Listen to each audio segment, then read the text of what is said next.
Bah voilà, mais j'ai envie de grandir comme ça, voilà. Comment ça grandit? C'est bien grandi. Mais toi, grandis. T'es sérieux? Va t'acheter de l'humour en fait. Comment ça va t'acheter de l'humour? Mais pourquoi tu cries?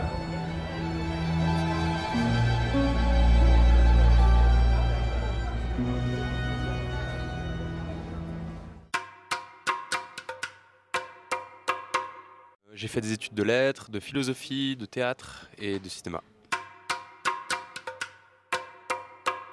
Alors donc c'était un choix de mélanger les images et les régimes d'images comme on dit, parce que je voulais tout simplement jouer avec les points de vue, c'est-à-dire changer de point de vue en fonction déjà de là où je plaçais la caméra, mais en même temps la texture de l'image donc des réseaux sociaux, ça donnait un autre point de vue à l'histoire et donc ça permettait aussi de mélanger les niveaux de réalité et donc de raconter entre guillemets que en fonction de là où on était et de comment on regardait l'histoire et ce qui se passait dans l'histoire, on changeait aussi de point de vue. Le bus, c'était très approprié comme décor pour le marivaudage, le côté théâtre en fait, avec comme ça une unité de temps, d'espace et d'action. Donc il y avait un côté huis clos qui me plaisait beaucoup. C'est un décor qui est réel, qui existe, et donc ça donne au film une grammaire presque documentaire qui me plaît beaucoup. Moi, en fiction, enfin, c'est un décor dans lequel j'ai adoré tourner et dans lequel moi il se passait toujours plein de choses quand j'étais ado.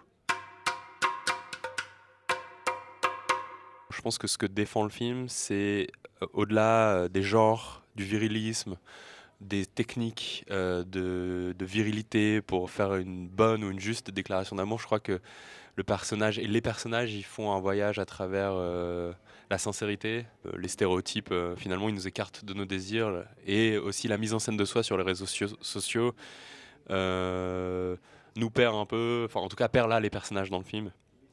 Et finalement, c'est en ayant le courage finalement d'être eux-mêmes et avec tous leurs défauts qu'ils arrivent à se connecter à leurs désirs. Mais ils traversent, voilà, qui dit désir dit honte aussi, donc ils doivent traverser cette honte-là qu'ils ressentent.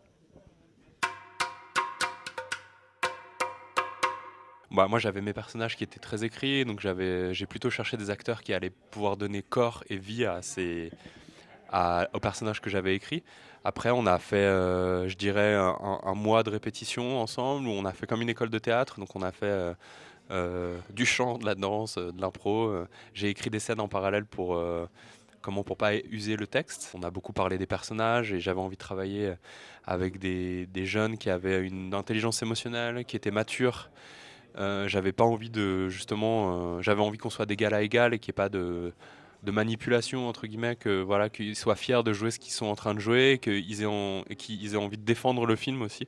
C'était important pour moi ça.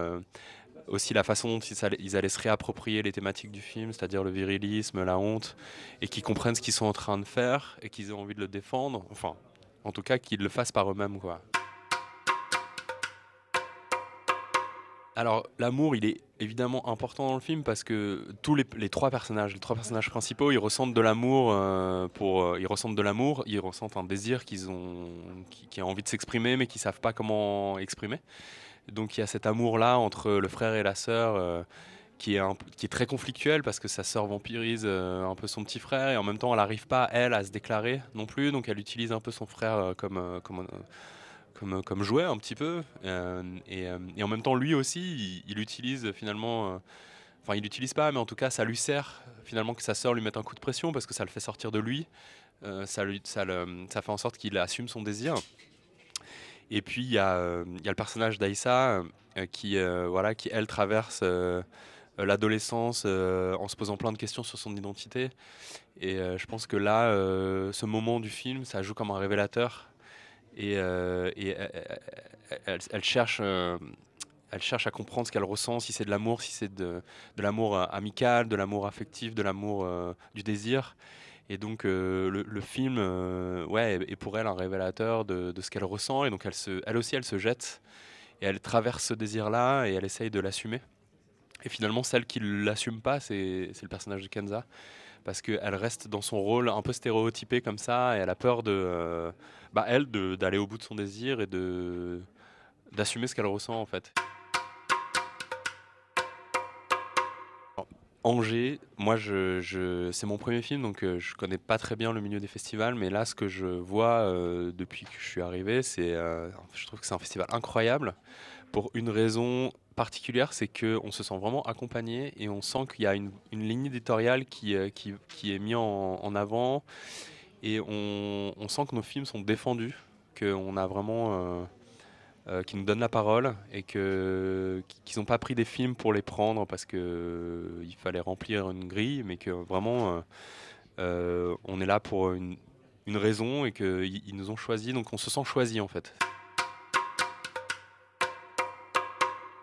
Ok, j'ai trop parlé, c'est ça? Non, absolument pas. Ok.